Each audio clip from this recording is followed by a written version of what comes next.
right, going live on YouTube. Let me find the music. Say, I am more than my own story. I am my own creation. I am my own creation. Hey, good morning, I everybody. choose greatness. All right. So the conversation we're having today, again, revolves around questions.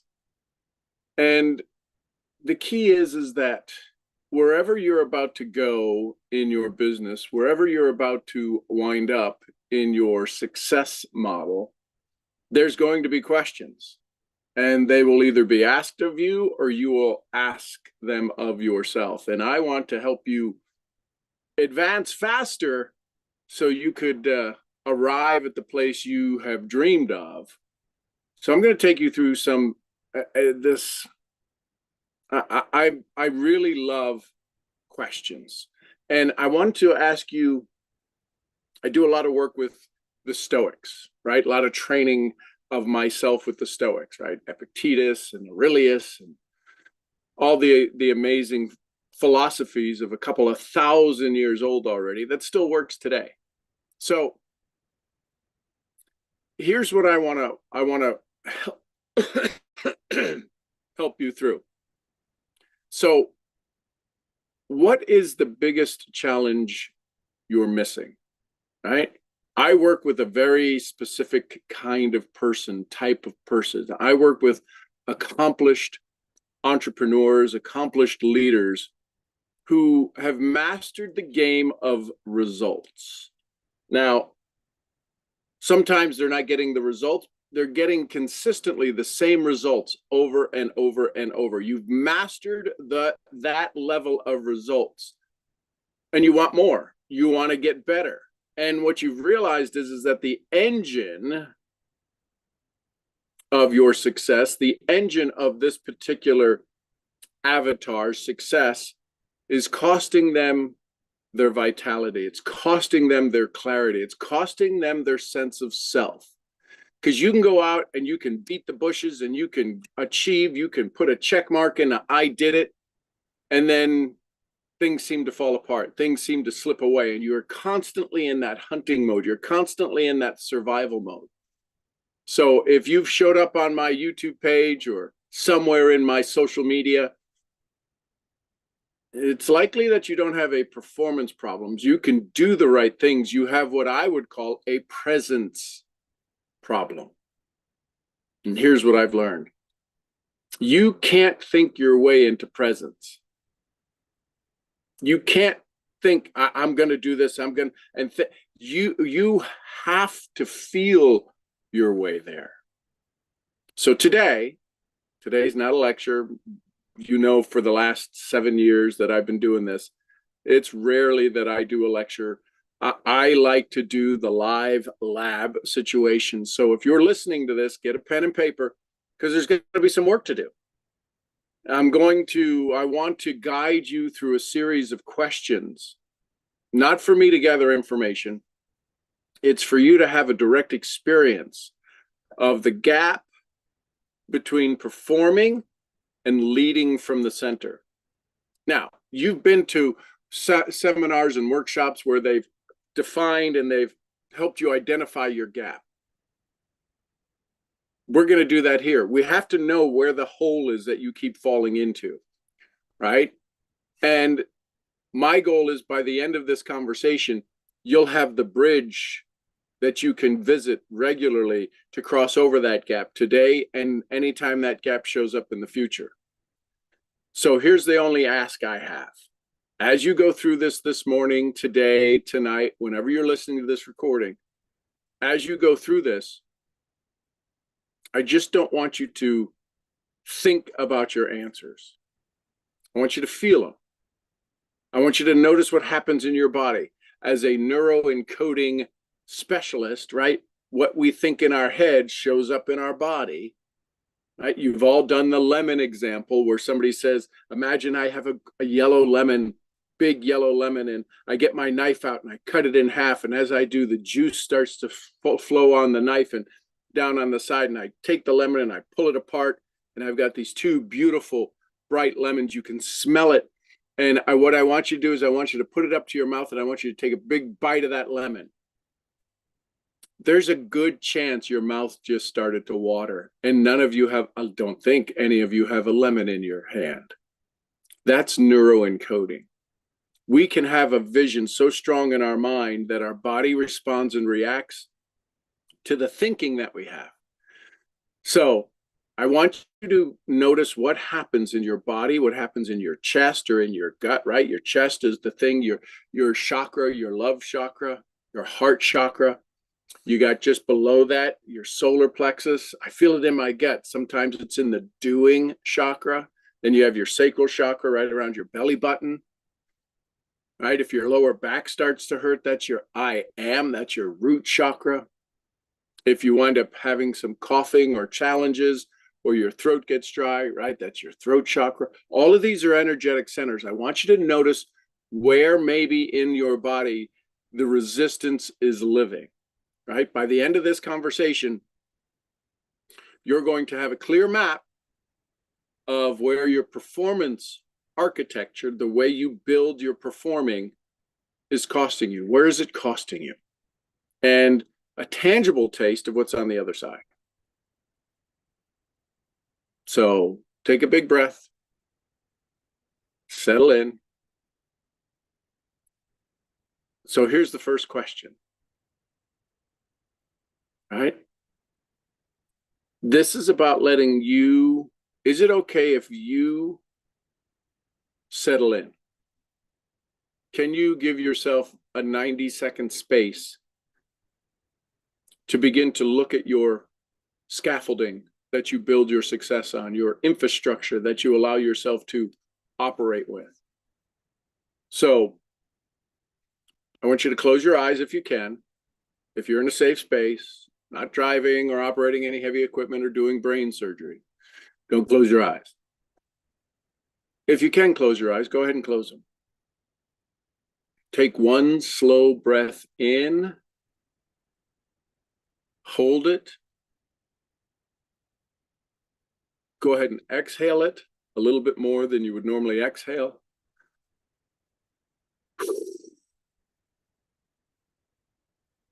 And just scan your body right now when you're starting. Where are you holding some tension?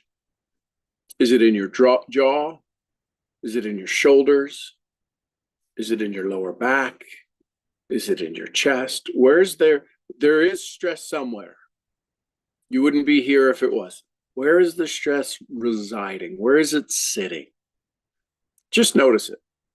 And if you can, put your hand there if it helps.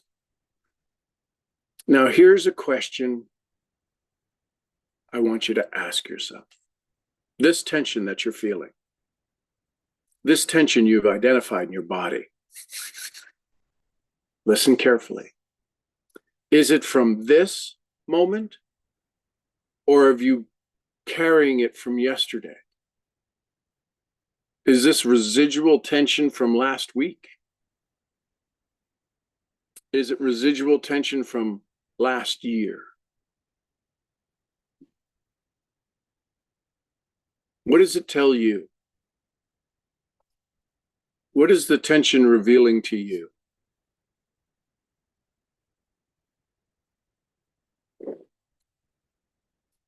Open your eyes. That sensation, that tension, that's the physical cost of how you've been operating. And most of us don't even know we're paying it.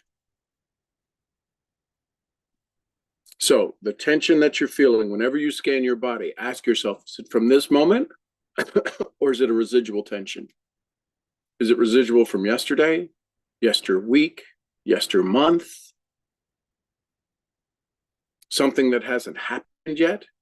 Is it about the future, something you're worrying about in the future that hasn't happened yet, that you feel you have no control over? This is the cost of your current operating system. Take a breath. Okay. That's question one. How deep are we going? We'll get there. Hang on. Here's your performance signature. You know, when you sign something, if it's illegible and your friends know your signature, they can identify you by your signature. Well, a lot of your friends can also identify you. A lot of your team members can also identify you. And a lot of your prospects will give you a title based upon your energy performance when you engage with them. I need you to look at how you feel you operate. So I want you to think of the role that you play where you must be on, where you have to be fully focused, where you have to be at your best. What role do you play that you need to be at your best? Is it a CEO? Is it a provider? Is it the expert? Is it the reliable one? Is it the recruiter? Where do you feel, what's the title you have where you must be on? You've got to be focused. What's that title?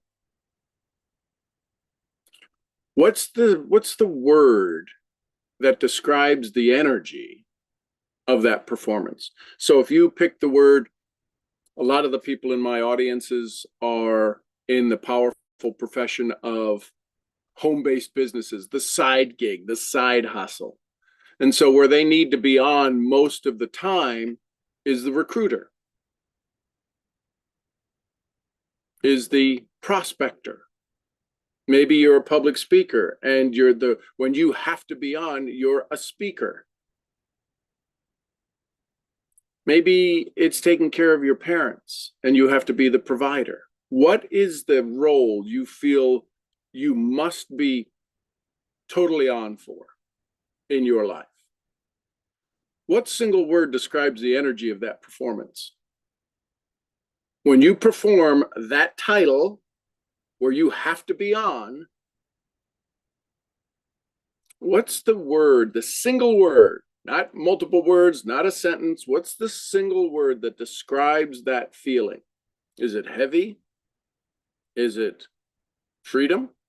Is it a sharp pain, a sharpness in your body where everything becomes highly hypersensitive? Is it relentless? Is there a tight feeling? Don't overthink it. The first word that comes up, one word, not two words, one word. Yeah, but no. I'm walking you through a somatic experience, and there's certain rules that must be applied for you to break out of the results performance situation you're currently in. So, what title do you feel you would use to describe where you have to be on? Could be caretaker. What's the title? And then what's the single word that describes that energy of that performance? Don't overthink, first word. Now, where in your body do you feel that word right now? Scan your body. Where do you feel that word right now?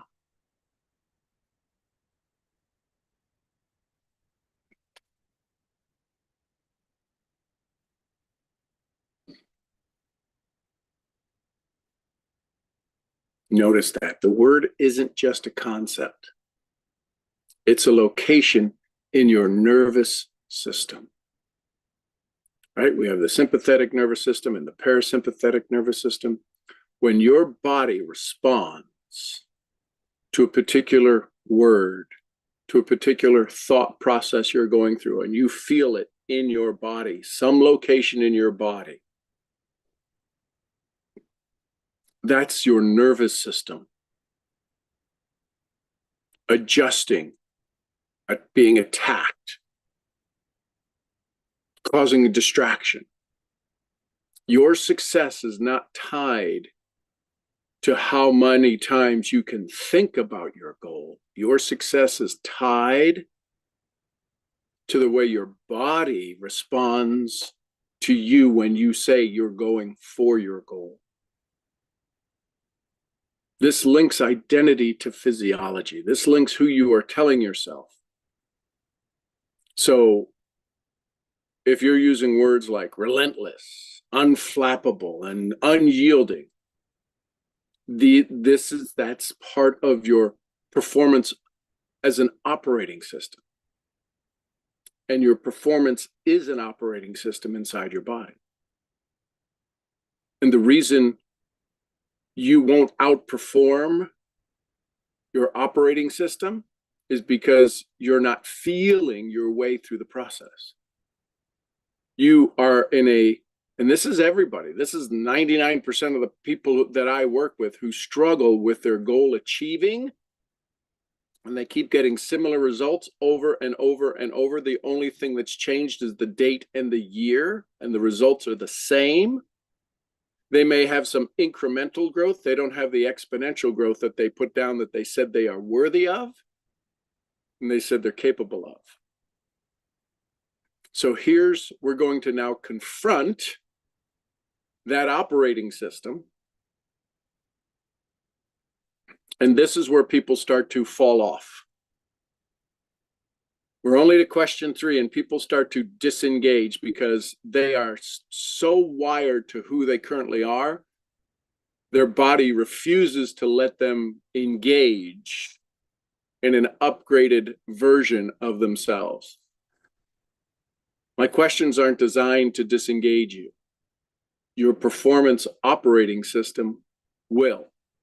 It will. It'll cause you to have some discomfort different places. My goal is to let you know that, and to let that part of you that is looking for the way to resist the next 7 questions, so that you can say, I'm going to sit through this.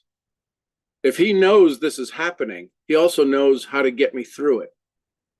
He being I, being me. So here's the grief question I always ask: who's going to be jealous? And we don't want people to be jealous. We don't want to be around people who are jealous. The challenge is that when I ask who is going to make you feel, who's going to be jealous of your success,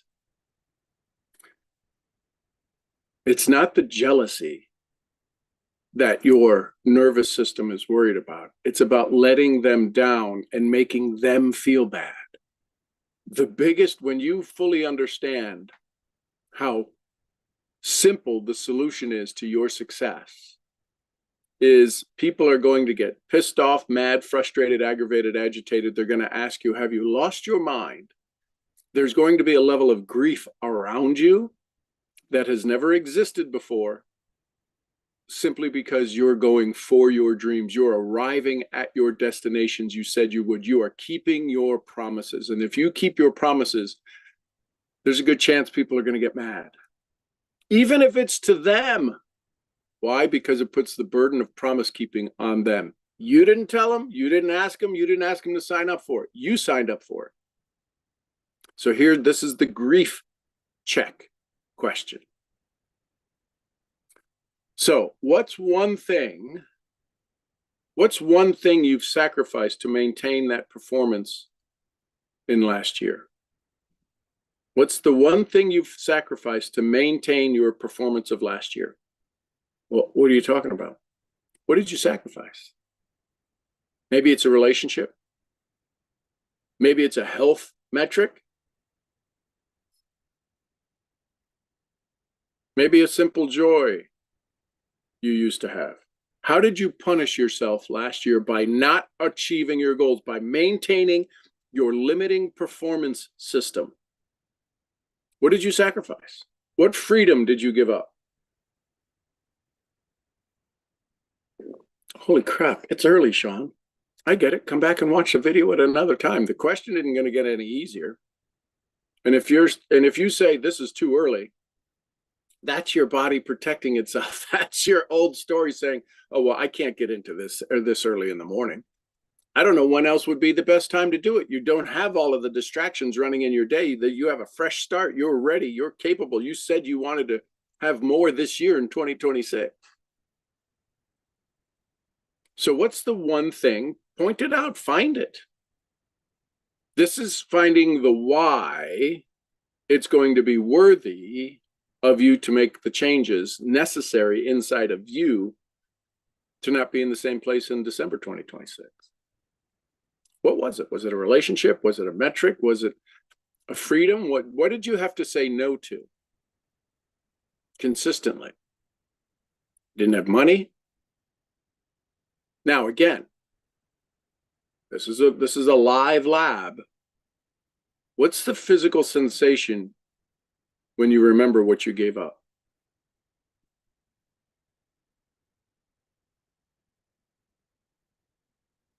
Do you feel disgust? Do you feel angry? Do you feel let down? Disappointed? Mad as hell? Where's that tightness sitting in your body? Did you feel a drop in energy? Did you feel a wave of sadness?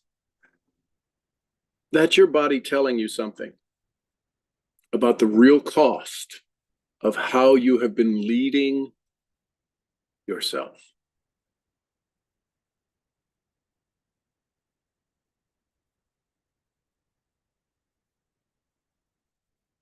Take a big breath, become present, come back into the moment, think of a great thought, think of a great energy, think of a puppy smile, puppy dog tails, something, a sunset, bring your energy back.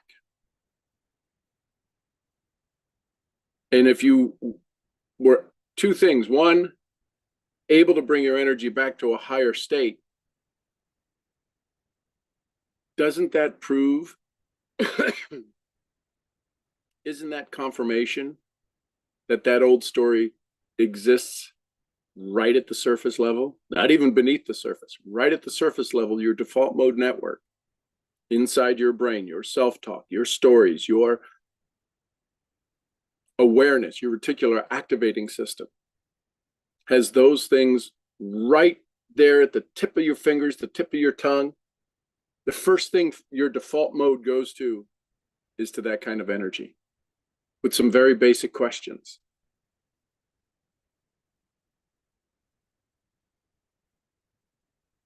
So that's your body telling you something about the real cost of what you've been leading. Now, my question to you is, what do you think that has cost you dollar-wise? Write it down. Oh, it's cost me a lot of money. I'd write down the figure. Doesn't have to be a ridiculous figure. It's cost me $10 billion. Could, probably has, but what does it really cost you? Does it cost you 30 grand, 40 grand, 50 grand? What does it cost you? Your number, I'm not asking you to tell me. Don't tell me. I'm not asking for it. I want you to become totally aware of what it's cost you.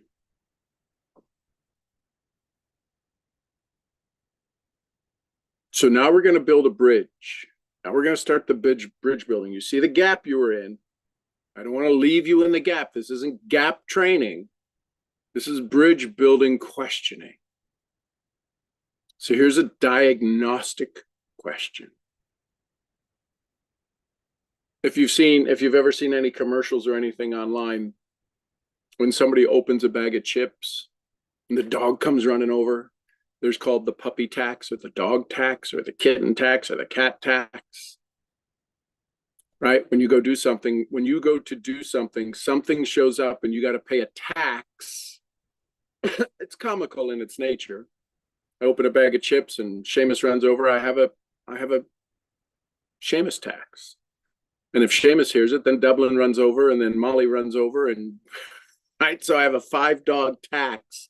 If I'm going to go make a sandwich and put it on a 0 carb or low carb tortilla, and I'm opening the bags and I'm getting the sandwich meat out, they're going to show up. They're going to show up and they want their tax.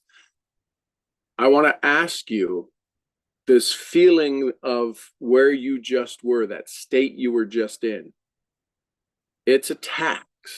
It's a thing that has been costing you your success. So on a scale of 1 to 10, how much of your current mental bandwidth is spent managing the side effects of your success. I don't know why they don't do it. They can't, they don't keep their promises, all of those things, all of the stories you tell yourself, how much time, how much mental bandwidth, scale of 1 to 10, how much of your mental bandwidth is spent dealing with the side effects of your current performance model? Side effects are other people's emotions, your own anxiety, the logistical chaos, putting out fires, recovering from burnout, having to restart your own success every day, get fired up every day, deal with those goofballs.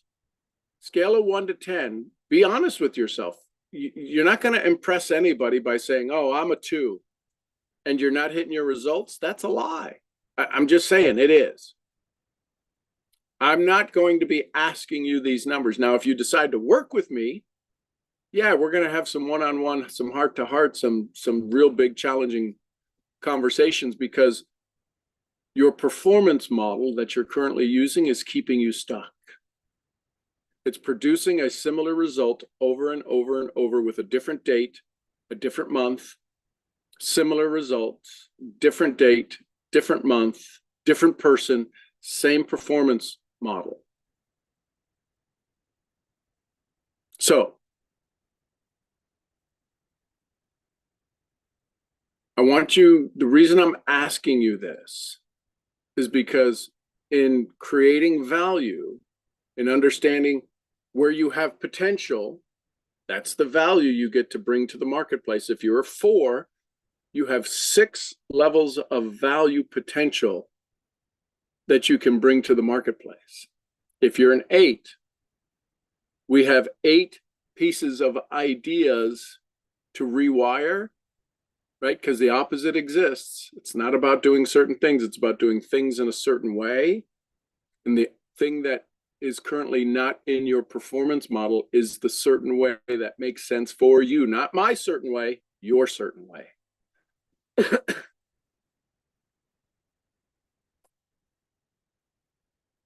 So, strategic thinking, innovation, high leverage decisions. What's your number? What is keeping you on a scale of 1 to 10? How much of your current mental bandwidth, how much of your time do you think about, man, I've got to do more, I got to do this? How much do you think about your lack?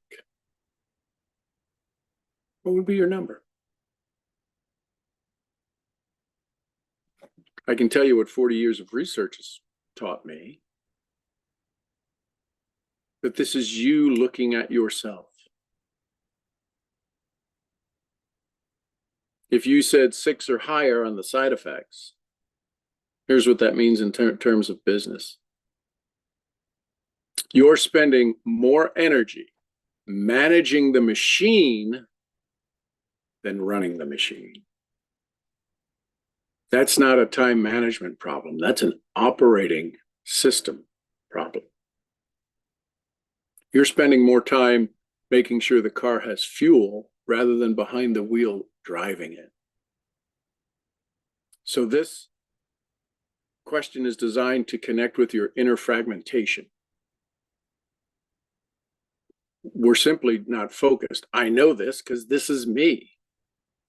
They say the best person you can help is the person you just were. This is me, fragmentation.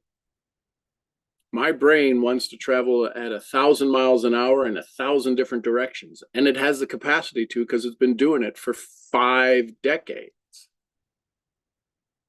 It can only go down one path at a time. I am not a multitasker at all. So I'll take off down on this path. And the challenge with path running is there's not a crossover at the end of the path back to the other path. You've got to come all the way back to the center and then go back down the center and go back down. Does that make sense? Now, if you're somebody who is truly working on yourself, that number of, on a scale of 1 to 10, how much of your mental bandwidth are you using to deal with the side effects of your business? When you really look at it, somebody who's serious about understanding their limitations your number is going to be a 7, 8, maybe even a 9. General audience, the people who are like, I'm not ready to make any change. It's a 5 or a 6 or a 4. Still painful. It's not acute. And that's why you're going to sit and struggle. You haven't allowed yourself to say, this enough is enough. I've had enough. And this is the toughest work you'll ever do. It's the inner work. This isn't about time management. It's about capacity management. So that's question number 4. Here's number 6. Quick one. It's a quick question, quick response. What's one recurring drain on your energy that you know is a zombie? It's dead, yet it's still walking. It's still sucking up your energy. What is the one recurring drain on your energy that you know it's this zombie? There's no life to it. It's sucking up the energy. You're running from it. You have to deal with it. It's still moving. It's still walking. It's still agitating. And yet, even in the dealing with it, you get nothing out of it. What's that one thing? When I work with CEOs and executives, in week 1, we identify that thing, the zombie commitment. And in doing that, it's typical on average over the last 2 decades of working with high-level performance individuals, identifying the true now, see, you don't know it's a zombie until you start to have to describe it. And somebody who has worked on eliminating zombies goes, really? What do you get from that? Well, nothing, yet it's part of my business. It's part of my CEO. We identify the zombie problem and we eliminate it. It frees up minimum 5 hours a week. Usually it's closer to 15 hours a week of their mental bandwidth.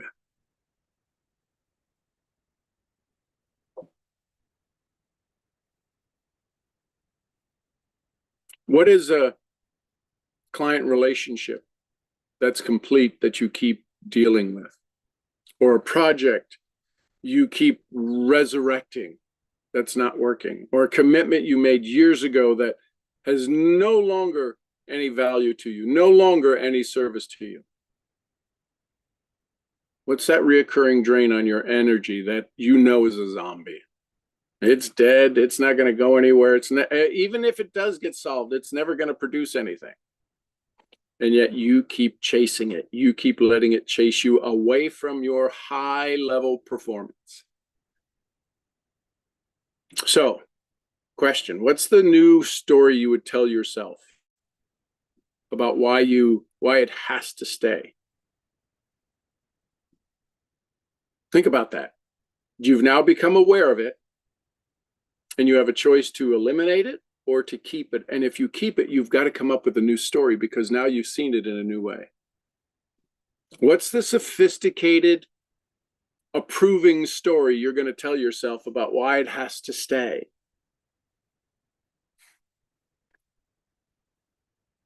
Notice this story will usually come with some version of, I can't let people down. This might pay off eventually.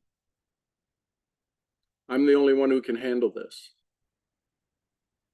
Any of you say that?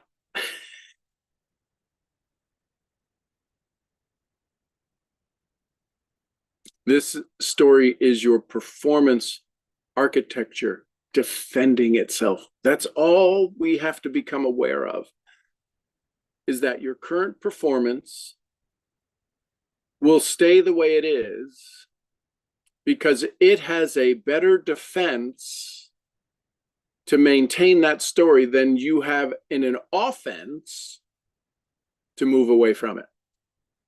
You are constantly being on defense. And if you've listened to sports at all, the best defense is a good offense. And the people who are struggling in the game say the best offense is a good defense. Right now, I think you've proved that your best offense, having this defensive storytelling about your current identity, I think it's brought you to the best version of you you're only capable of by being in defense, by playing a defensive stance, by protecting your old story.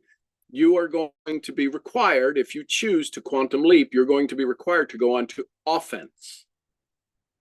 And that's vision. That's telling me where you're going. That's you focusing on where you're going. That's things like your daily intentions, your gratitudes, your DMP.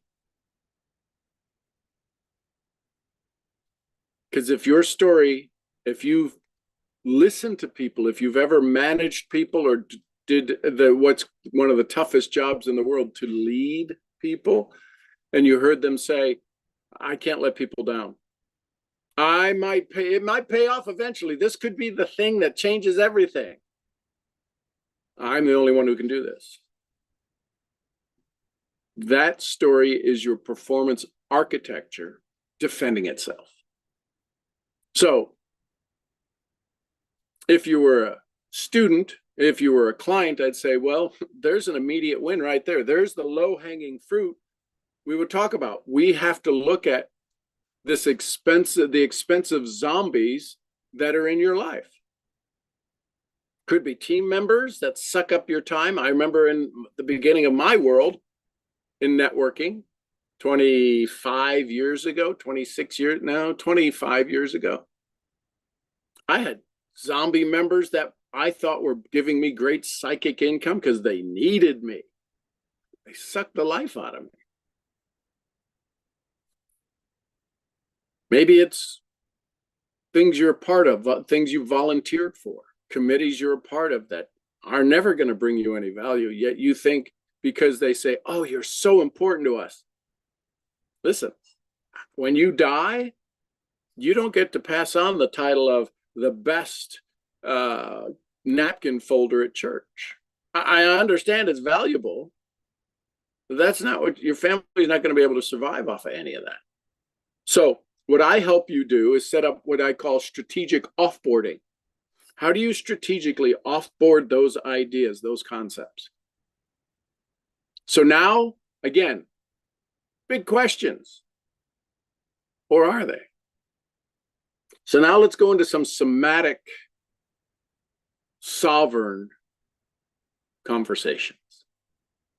I want you to begin to experience the shift. So take a big breath. For the next 60 seconds, we're going to do something different. I'm not going to ask you to relax. I'm not going to tell you to let go of stress. Instead, I want you to scan your body for a single point of neutral or ease. I want you to look in your body for something where it's neutral, where there's no, not that you got to let go of stress, where there is no stress. Might be your little toe. Could be the space behind your ears. Could be your left elbow. Somewhere that isn't holding tension. Find one spot. Where's a space not holding tension? Might be easy. Could be a little challenge. I want you to put 10% of your energy there. Just imagine putting 10% of your energy into that spot.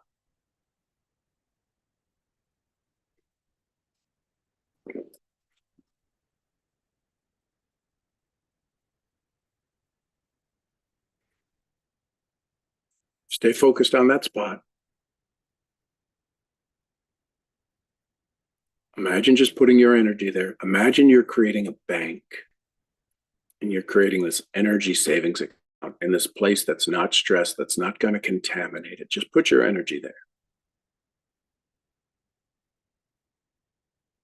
If you're struggling with the idea or the concept, that's because your performance model is resisting this idea that you can put energy where you choose to put it. It's been in control of your energy.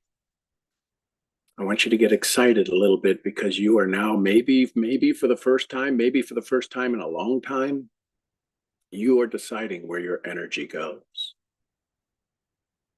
Put a little more energy in there, maybe 20% of your energy. Just put it there. If you're looking for a result or a response from it, that's your performance issues. This is about feeling it. This is about putting energy into a space where there's no conflict.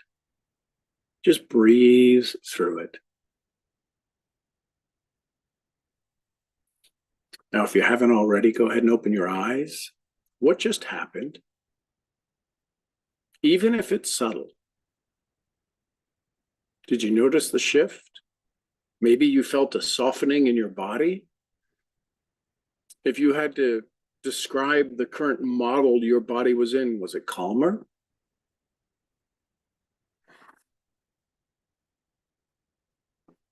Maybe nothing. Did you feel some resistance? There's no wrong answer. Just notice.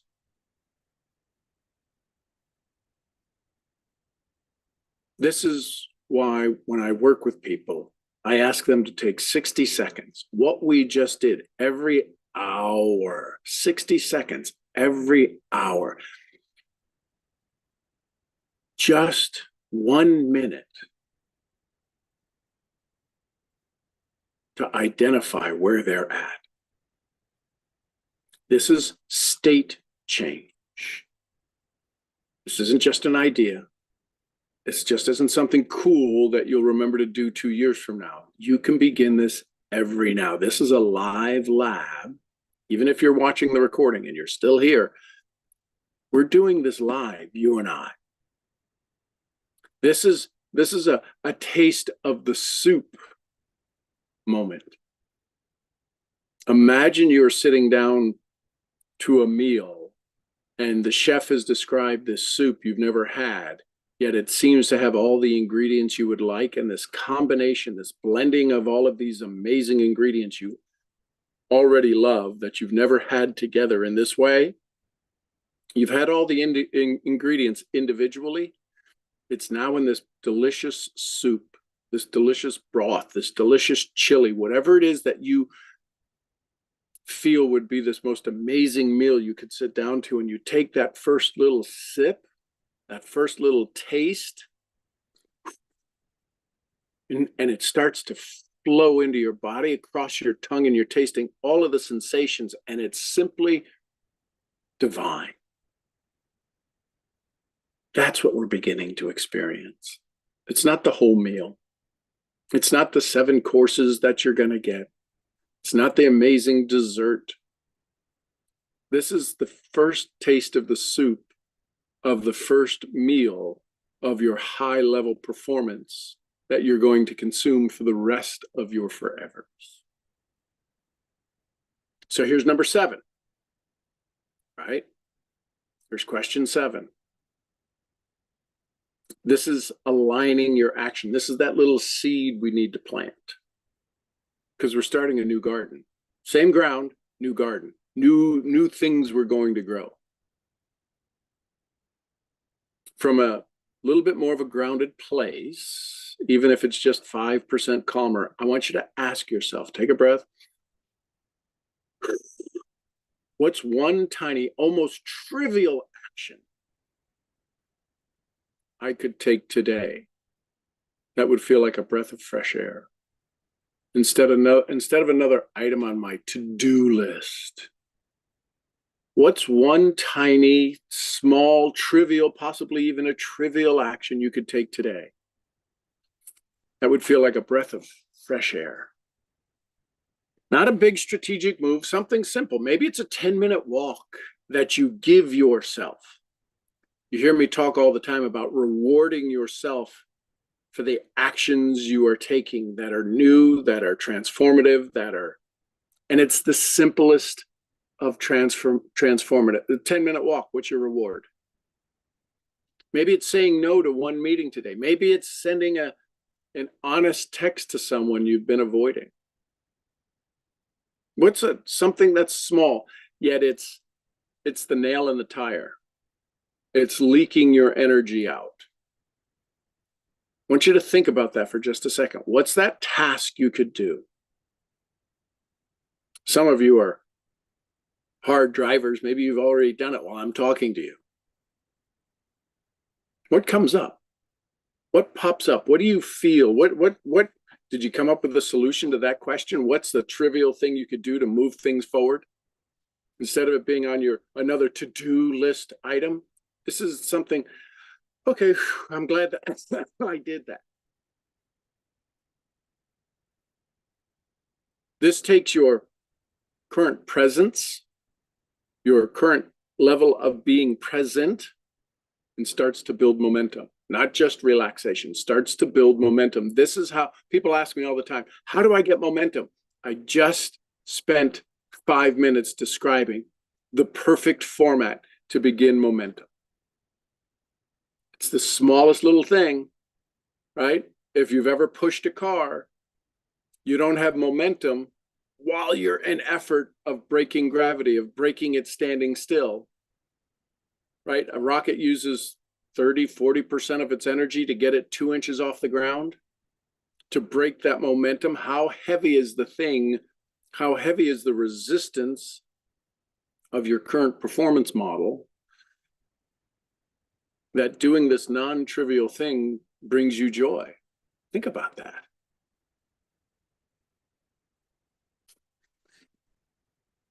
This is the seed to micro momentum. You'll start to see, oh, aligned action is different than forced action. Change the way you look at things, and the things you look at change. Oh, doing something I'm in alignment with is totally different than doing it from a forced mindset, a performance mindset. Question number 8. This is the witness question. Just out of curiosity, how many of you noticed some kind of a shift during the 60-second pause, even if it was tiny?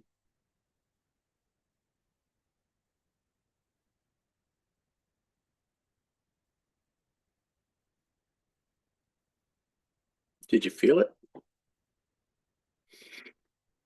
And how many of you noticed some resistance? Like, that's stupid. I have emails to answer. Why am I even sitting here? Right? Both are perfect. Both are data. The shift tells you there's another way to operate. This awareness of some shift, that was easy, I felt good, or this is ridiculous, I got stuff to do. If it triggered a response, it's telling you there's another way that you can operate. The resistance tells you how you are defending and how you defended your performance architecture. Neither's wrong, yet now you know. Is your body defending your current level of performance results architecture? Or was it open to, how do I advance myself? How do I take it to the next level? That's you being the witness. This normalizes the resistance. You will feel this. This isn't about thinking, this is about feeling. Creates a level, it offers you a space, it gives you a chance to be honest with yourself.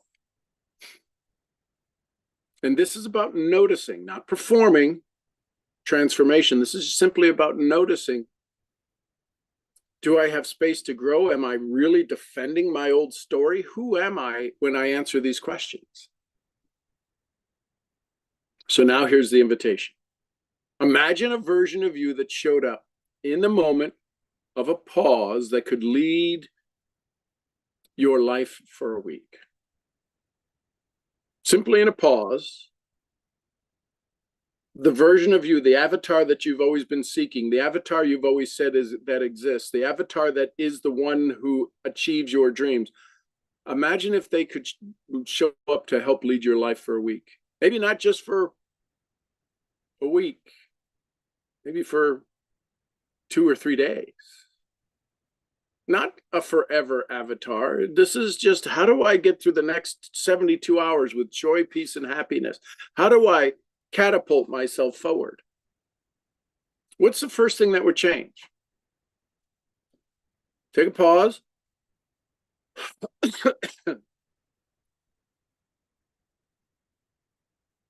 And in this pause, a best version of you capable of dealing with the now shows up, guides you, able to handle any situation with love, honor, respect, joy, peace, calmness, freedom, energetic feel. What's the first thing that would change? Would you have a different conversation with someone? Would you make a different decision? Would you spend your time differently?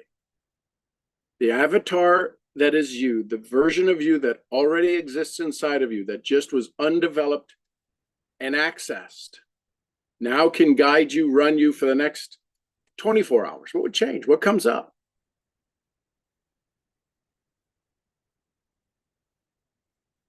See, where most people stay stuck is they stay stuck because they don't know that this version of themselves is accessible. Their performance story has them so wired they can't even access this, which is why we need mentors. Not coaches, not teachers, mentors. Because you've been coached and you've been taught, and some of you didn't know you could access this quickly, this immediately, this continuously. Oh, I'd get rid of a client. I'd get, because they're constantly draining me. I'd finally launch that thing. What would this avatar who sees all future actions as opportunities for massive growth, who sees them as fundamental stepping stones versus roadblocks? This is a glimpse to your sovereign energy. That is what I told you we would get to when we started this call. In this live lab, in this take place, take action, do the work, I said you'd get a glimpse of the sovereign that exists inside of you, that delivers on the promises. So here's question 10. It's the last one. Take a breath. What's one question about this space? The gap performing between the gap of performing and the gap of presence that's now alive in you. We talked about the gap. You knew you were in the gap. You knew you were in the pain. You knew where you were in the trouble. And now we're talking about literally, I showed you, you stepped into the avatar. You stepped into the feeling of being able to perform at a higher level. What's the difference? What's the space between that gap and the bridge that's now alive for you? You don't have to answer it. Just notice what you're curious about it.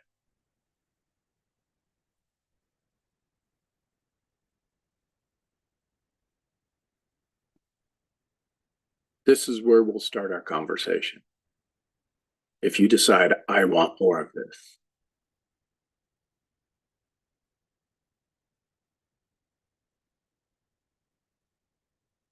So, I want to thank you for taking time for you. I want to thank you for showing up with a level of presence that maybe you haven't allowed yourself to before. What we just did was a live demonstration of this methodology, of this performance creative conversation that I use. We've moved from identifying your cost of performance to creating a crack of awareness, to accessing this new unique state that's always been available to you, and seeing what aligned action looks like for you.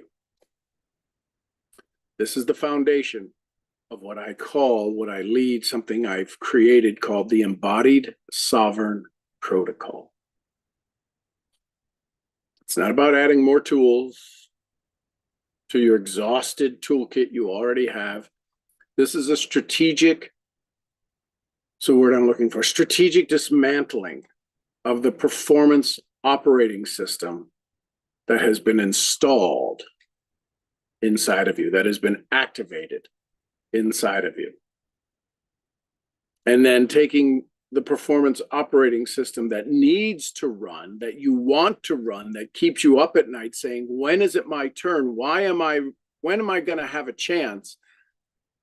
This is the new operating system we install, where your energy and your decisions and your momentum come from alignment, not force.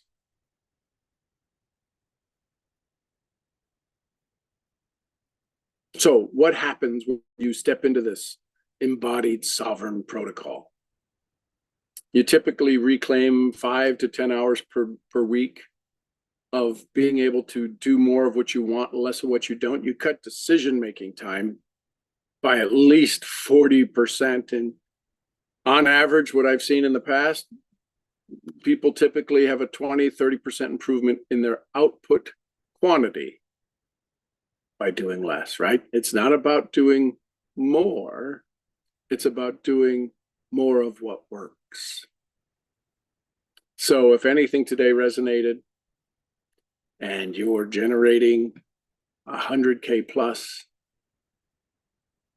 that's who this generally works for. And you're done performing and you're ready to embody the next level of yourself, we should have a conversation. So I'm going to have a conversation with some of the folks on Zoom right now. You can learn more about me. Go to SeanGMurphy.com. You can find me on social media at Sean G. Murphy Now. Typically, all of the handles are Sean G. Murphy Now, from YouTube, Instagram, LinkedIn, TikTok. Thanks for spending some time with me. Thanks for taking care of you today. I'm your head brain training, brain scrambling misfit, helping you have more of what you want and less of what you don't.